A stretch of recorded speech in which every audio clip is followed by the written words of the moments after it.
right, we are back for another episode of the Stronger Together experience. I am extremely thrilled to have our next guest in today, keeping the FETC featured speaker train rolling along. And as we do to kick off every episode, I really want to thank, and I can't share enough, that how many times solution providers have come in and been a part of our work. We talk about Stronger Together, but we can't do the things that we do as educators without our solution provider. So Bulb and Swivel, thank you for all of your support, making this happen, getting guests on for us, creating a platform and an opportunity for us to speak to educators and share experiences. So talking about sharing experiences, I am thrilled to have our next guest on. It's somebody has really watched over the last 5 years since I entered into a ed tech kind of digital innovation leadership. She was one of the first newsletters I subscribe to. It's definitely something that I look forward to each week.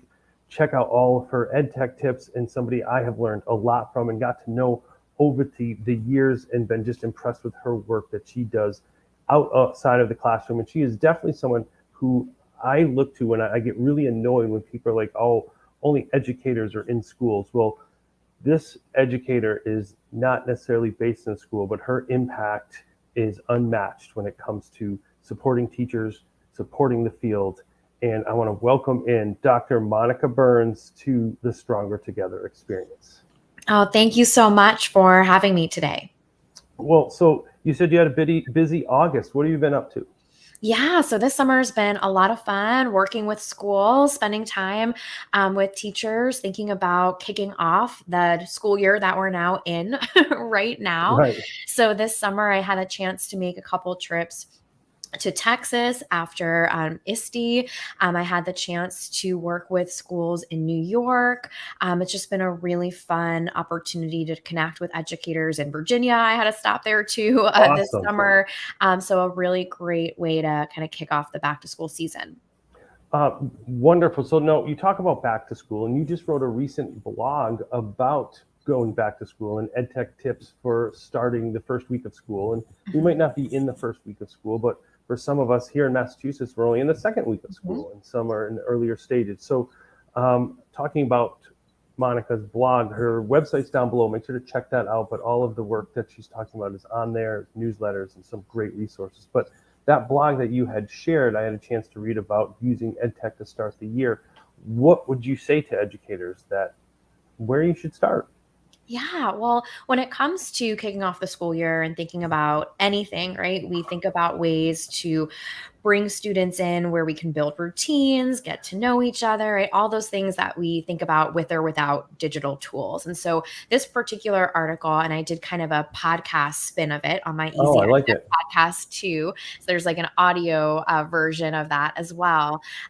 It's one where I talk a little bit about choosing low stakes activities. So, not introducing that technology tool the moment we're about to do this big project, but giving kids the ability to build some confidence and some capacity around interacting within a new digital space.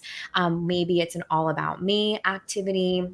Maybe it's a way for them to share one of their favorite things, right? Just become in an environment where they are able to show off their creativity, press all the buttons, right? There's Right. no wrong answers, right? When you're doing something that's all about yourself, right? Or sharing your passions or favorite things to really build that confidence for what might feel like a heavier lift with a content area or content connected project. So, great option for lots of different types of technology you might introduce, especially if you're bringing open ended creation tools into the equation. I'm a big fan, and I've done some work with the book creator team and the Adobe Okay. Express team, right? Those are tools that you could use in lots of different ways, including a lower stakes community building activity at the start of the school year. But those are some great tools for sure. And I think getting those moving is incredible, and having those tools is a resource. So just to stay on this for a minute, what Mhm. about the educators or principals? Let's put it on the principals for a minute, where they're saying to the teachers, you got to come in, open the book, set routines. And you're talking about using some of these digital solutions. How can we make sure to bring that focus back to the learners and their experiences? Yeah. So, you might use an interactive presentation tool alongside a do now or exit ticket style strategy, right? You might bring in a digital tool to get deeper responses from students, giving them options for audio or video because you're committed to formative assessment this year. So, I would say that any of those conversations can really, anchor into the big commitments, larger initiatives, things that don't necessarily need to use technology, but we know that bringing in a digital strategy can help us make the most of it or help us reach every student or scale or just use our time in a better way. No, and that is so essential as we start talking about taking the shift off of just the books and the hardcover pages when you Mhm. bring it into the digital realm. And you brought up Book Creator, you brought up a few different tools. You recently wrote a book about this tool. Yeah. Hmm. And so there's also, we don't have a half a day to talk to Dr. Burns because Hmm. that's about as much time as we need. She has so many resources we'll start to highlight, but this is one of the books that she has written. All the information is on her website. So this is another tool. I'd love for you to share how that would be used in schools. Adobe Yeah. Create, is that what that is? Yeah, you bet. So, Adobe Express is the new name for Adobe Spark. All the things that you loved about using Spark, and you'll hear us use the term Spark, Ben Forda and I, in the book. But everything you loved about Spark is now in one space in Adobe Express. And so, in the book, we talk about activities like an All About Me activity, right? Those Okay. getting to know you activities, as well as some content connected ones that use the video, the web page, and the graphic design components within Adobe Express. And so it's a really great, just dynamic tool, totally free for schools. I just did a post on my blog. I think it was this week. It might have been last week. In September, we'll say for We'll sure. say September, that's safe. Yeah, for sure. And so that one focused on the new Google Classroom add-on that Adobe Oh, Express wow. has. Yeah. So that's been kind of I don't want to say quiet rollout, but I haven't heard quite as much buzz just as I think I'm going to start hearing, right, when Okay. we go deeper into the school year. But this summer, so last month, Google and I just did a webinar with the folks at Trifera earlier today, kind of around this idea of using some of the add-ons to Okay. just make a smoother workflow. So I mention it because if you are using Google Classroom and you have add-ons or you're asking people where are the add-ons, like your IT people, Adobe Express is one of them that makes it really a nice, smooth workflow to share a template with kids, to set them up for success with different expectations that you might have. So even if you're transitioning from a creative project that might have been more offline, right? More paper and Okay. pencil, Yeah. a little bit different. You can still leverage those same rubrics and checklists and standards connected or standards aligned expectations when you're in a digital space. So it's not necessarily about recreating the wheel or doing something totally new or different. It's more about giving kids more authentic experiences in terms of the artifacts that they might create, giving kids more options for how to share their learning. And for those students who might struggle within a more traditional space, right? Giving them the additional options to use voice or video or speech to text, right? And so that's one of the things that I'm always on the lookout for when talking to educators about different types of learning experiences they might design and develop for their students. No, and that's just wonderful. And I think hearing all of that, and if you didn't get a chance to check it out, this is Mhm. the book that's out there. Make sure to check it out. Let me take the banner off the bottom because I think it's Yeah. essential to Mhm. see, and one of many books that Monica has written again on her website. Make sure to check that out. But one of the things that I was thinking about while you were talking about start of school year, and then you're talking about all of these projects, is it takes time. Mhm. And one of your more recent blogs, you wrote about some strategies for educators to save time.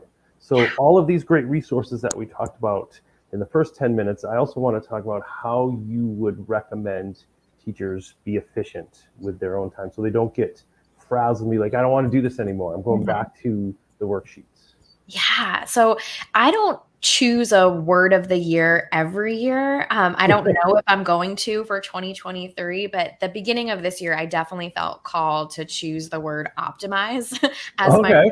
for the year, right? How can I work smarter, not harder? How can I make sure, that I am helping set up other people for success? So there's different ways we can think about saving time or making the most of our time, both from an instructional standpoint and a planning standpoint. So you might find that some strategies that help save time in a classroom setting are using templates, are revisiting core tools as opposed to introducing a new tech tool just because it's bright and shiny, right? But having a routine, like we know how to log in here, we jump in here, maybe not every day, but every Thursday we do this, right? And so you're building those sorts of routines and capacity for students to navigate spaces and kind of shaving off the minutes that way. You might find that instead of having an isolated digital citizenship lesson, right, that's going to take 45 minutes, right, out of context on one day of the week, right, that you take a moment every once in a while, 2 minutes here to talk about how you chose the photos for the slide deck presentation you're giving and why you might see the credit down at the bottom. And then we move forward, right? So, Right, right. there's those kind of moments to both set up for success and then really think about embedding different strategies in an authentic way, especially for something like digital citizenship or modeling how to navigate different digital tools. That being said, there's also plenty of ways to save time in our planning or behind the scenes. I use a lot of canned responses, which are Okay. essentially, and Outlook has this, Gmail has this, where you can set up templates and with a quick click, right, you can pop those 2 paragraph responses to a question you always get from students, from families, from Sure, colleagues, right? You write that once and you say, I bet I'm going to have to explain this 4 more times for people, right? You save it. It doesn't mean you don't ask them about how their family's doing or sure. you don't make a comment about how hot it's been all week, right? But you've Something. got the core of that message. So you're not taking up all of that. It takes a lot of energy to write out those sentences, to make sure things are clear, to double check or proof. Like if you've got it, go for it. And the same thing can happen with screencasting or creating a quick tutorial. If you anticipate getting a question more than once, or you know that it's going to be a lot faster for you to use that Chrome extension for your favorite, screencasting tool and say, in 30 seconds, I'm going to take you through and show you this. I'm not going to try and figure out how to explain it in 2 paragraphs, Right. right? Good for everyone. And if you get really into the zone with that, you might even have a library of, oh, this is the video I always send when someone asks me how to make a QR code, right? Or Yes. whatever it might be. So, and I think one of the things you just started to touch on, and I'm going to go a little bit deeper because I share this a lot with principals when I work with principals. And, a lot of things that I try to do, I memorialize it. I put it on my Mhm. website, I record the video. Your website is packed with content that you memorialize. And what would you say to principals that are just starting to do that? So I'm working with a group now that they ran this professional development, and I said, well, why don't you post the slides? Why don't you record it and put it up? And they're like, who's going to want to watch Mhm. this after? And I keep trying, well, you can't be a prophet in your own land, right? And Mhm. you're an expert in this. So what would you say to principals who aren't memorializing the content that they do and they're always recreating it? Yeah, I mean, I definitely understand the argument. You've got a 45-minute webinar and you're plugging that up on your school site, or you really have to have an incentive for carving out the time to watch that. So you might find that in that 45-minute professional development session, right, or that faculty meeting or whatever it was, that there are 3 or 4 5-minute chunks that someone really wants to see again. And so that might be a piece of your planning to say, like, we're going to do this Zoom. I've got my agenda with my 10 items. These are the 3 or 4 things that I really want to make sure people know how to access later on, right? You can splice up or trim that recording quicker than it might sound, especially if you get into the rotation of doing that, or you reach out to someone in your school community, you partner with the AV club, right? Or Right. the video editing elective group, right? And that's their product that they're making and creating. You give them those instructions the same way they would get it from their project manager if they were out, in the field. And that way you have something that people are more likely to watch and consume, especially if you tie it to a you have this question, here's your answer. This 3-minute video explains, right? We know we don't want to send kids of any age to a 45-minute YouTube documentary on Right. something, right? We want to give them the 3-minute TED Ed explainer video and then encourage them to read this article that goes along with it. So there's ways to be strategic. I think some of those ways might be counterintuitive, right? Or it might feel like that's a big jump to make. But if you are able to really make a commitment to that being a regular routine, if you are consistent, right? You do it once, it's great. If you do it once every 3 months, that's nice. But if you're doing it every month, everyone doesn't even bother asking you. They just know that it's there. And if it's not there, they're like worried something happened to you, right? So, that's the kind of thing where you want. And I would, I say this to working with teachers a lot, you almost want the kids to be like, wait, we always do this. Like, Right. what happened here? Like, isn't this when we do the exit ticket? Like, you Right. want Here we that go. like moment, like, because they expect these things, even if they're not going to be able to tell you at the beginning of the lesson, right? When it's missing, they know it's not there. Yeah, and I think what you did in that answer, you actually brought in some of the work you just talked about being efficient. You talked about delegating. You talked about empowering students. I think that was weaved into that answer, which I found just drawn in by. But yeah, you don't have to do it all, and sometimes that's not even your skill sets. And Mhm. empowering other students, empowering the AB club that you talked about, other people who have that interest, then it becomes the culture. Like you said, Yeah. this is what we do, and I think just sharing those little moments are important. And I think that's one of the reasons I gravitate to your writing and your webinars and your work, because you compact everything into here's the essential things that you need to talk about. And you even wrote a book about that, Mhm. the essentials, the ed tech essentials. And I Yeah. think, again, another resource for all our educators out there. Visit the website, you can check it out. But this is, again, what I like about your work is you shave away the things that are not efficient. Like, I could read 20 pages, but here's this 10 essential things I need to know. If you wouldn't mind, obviously not giving away the book because we want people to buy it, but what is in this book that are going to help educators in their work? Yeah, so I focus, and thank you for just the mention and sharing about the book. This was in partnership with ASCD, who I've done some publications with, and quick reference guides too. And for this book, I focused in on 10 big essentials. And the idea is that sure, you could skip around or skim, or you could read through and say, these are the 2 that I'm working on. You could do a school theme and say, every month we're focused on one of these, or you might present 5 of them to your colleagues, to the educators that you work with, and say, like, which one do you want to work on, and maybe tie it to more of a competency based model, right? So a lot of ways to use the content in the book. And I'll say that when I work with schools, I usually have those kind of what do we want to do conversations, and Sure. we'll talk about the essentials to frame kind of what our next steps are. And so this past summer, I know I've worked with schools focusing on curate, which is one of the Okay. essentials. Like, how can we hand pick and curate the best resources for students? Where do we go? How do we organize them? How are we representative in the resources that we share?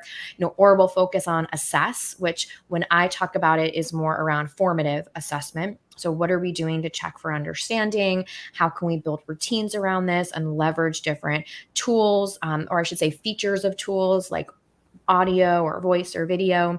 Or we'll look at something like create and have a conversation on creativity in the classroom, what it looks like to build those in, or even explore, which is more about how can we tie what we're doing to exploring the world. And one of the big things, and I love field trips. I taught in New York City for Oh, wow. almost 7 years, and so would love to field trip. Always field trips, do it, go to the places if you can, right? Right, right. But there's this opportunity now, like, to take students to virtual field trips and explore different places and give them more context, and really think about the background knowledge or the extension for something too. So the book, we talk I talk about 10 of them, and working with schools, we often choose a few to think about, to dive into a little bit more deeply together. So that's wonderful. And I want to give you a chance because I've referenced your website a lot. I wouldn't do it justice, even trying to explain all that the content that's on there.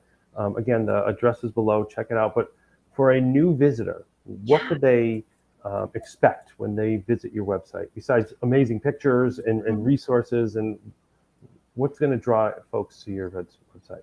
Yeah, so this is 10 years of classtechtips.com, which is wild. I've stopped Wow, counting double because digits. I've stopped counting. I'm like, there's no way it can be 10. But we're here already. And so I say that because at the beginning of the year, the start of the year, I did a big refresh of all the things on the site. So if someone's listening and they haven't been there in a little bit, it's worth going to take a peek around because things are just organized, hopefully a little bit better so you can find things. So there's a blog page which has all of the new blogs posts, usually 2 or 3 over the course of a week. Some of them are in partnership with different organizations, Bulb, right, other Right. folks that you might be familiar with. Today, there was a post featuring Duolingo for schools since they've got a big, beautiful free platform. So, new things every week, some a week. And then the podcast is right there on the website too. So it's Easy EdTech Podcast in all the places, but you can also press play right on the web and listen to it in a web browser. And you'll also find some info on books, a big calendar of workshops and upcoming events, including FETC, which Oh, I'm nice. super excited about, which will be here before we know it. So, yeah, the blog also has a search bar at the top. So, Okay. if you're looking for something like assessment or virtual reality, right, or whatever it is, you can type that into the top and it'll bring up content for you that fall into all those different categories. So, it's been a lot of fun. I can't believe it's been 10 years already Wow, of vlogging and sharing. And the podcast, we're almost at 200 episodes. So that that's I amazing. started 3.5 years ago, kind of as a, all right, let's try it out Yeah, yeah. attitude. And it's been a lot of fun and pretty consistent. I think we've only skipped a couple Tuesdays for like 4th of July one year and for December holidays. So pretty consistent there too. Wonderful. And now you have this wealth of knowledge. Where do you learn? Like, where do you go to gather some of these new strategies? Like, how do you take this all in when you're looking to add to your repertoire, or just say that interests me? What do you do? Yeah, so I do a lot of consumption, right, or consuming content in the way we Okay. think about it. I read a lot. I listen to a lot of podcasts. I also have the opportunity on my podcast to interview a lot of people. One of my kind of favorite books and I would say reading experiences and interview experiences this year was with Dr. Cassidy Puckett and her book Redefining Geek. It was a great conversation. Yeah, that really helped me think about the value of things that we kind of know, but we don't always have the language for. And she has a really great framework. And one of the areas talks about efficiencies like shortcuts and how important that is in different careers, right? Like you need to be efficient in spaces in order to be productive. And so, those are the kind of conversations that really push my thinking. I listen to and consume a lot of content related to entrepreneurship, which I think is Mhm. important to think about, not just for my own work and business building, but also thinking about what kids need in order to be successful. Same thing goes when it comes to technology news and what people are talking about in different spaces. So, those are all ways that I gather information that really inform the way I frame content or talk about classroom technology. Awesome. And I think that's so important to hear because sometimes educators see the work that you do or work of other individuals who are doing work to support. They're like, they just know this stuff. No, it's important to really share the work that you put in, that the effort that you go about to make sure you continue to grow as well. So the last question I always ask our guests is about Stronger Together. And for me, it started really FETC, and why I'm a huge supporter is part of it, to meet individuals. And you Mhm. saw some photos at the beginning. You'll even see a photo of the two of us at the end of a time when we were at FETC in Miami. But what does Stronger Together mean to you? I think it's really about uplifting each other and helping out where we can. That might be acting as a resource to answer a quick question or sharing something that we're really excited about that we want other people to know about too. So when it comes to that idea of stronger together, I do think it's about that uplift and really being there for someone else. That's awesome. Now, I misspoke because I do always ask our last guest what does Stronger Together mean today. But you are a very special guest because this week we actually are opponents Oh my gosh, I know. in our fantasy football league. We are playing Mhm. against each other, and I didn't know on live interview if you had any tips for me? Anything you want to say to help me in this week for Oh our my fantasy football gosh. league? I don't know, between our fantasy football league and my pick 'em, which I was reminding people earlier today, don't forget to get your picks in. I know it's very football mindset. All it feels like September, let me tell you, right? Yes. All really fast with all the football back. So no, I do not have any tips to share with my opponent for this week or any podcast recommendations to tell you about or anything of the like, but you can hit me up in February and maybe I'll share some secrets then. All right, we're gonna put us each on the spot. What's the prediction for this week? Who's gonna win? What's the score? Oh gosh, I mean, against you and I feel pretty good about my Jalen Hurts last week. Felt Okay, did good. well. I switched up some of my folks, my running backs and my wide receivers from last week, so hopefully that will be feeling a little bit better. And I know it's different than our league, but I came in 2 out of 13 or 14 in my pick'em league for All last right. week. So trying to get my points in early all around. Yeah. All right. Yeah, I'm feeling pretty confident. I'm gonna go with a victory. I got to get my first one of the year, and it'd be great to have it this week as well. So, Monica, thank you so much for taking the time. Continue to do some great work for all of our educators out there. You're continually supporting the field. If you didn't have a chance, make sure to click onto that website. It's been scrolling through the whole time. See all the great work she's doing and supporting, because you really do stand out when we talk about Stronger Together, because when we put we over me, we're all going to be better off in moving forward. So thank you so much for coming on today, and we look forward to all the great things that you're going to be doing. Thank you. Thank you.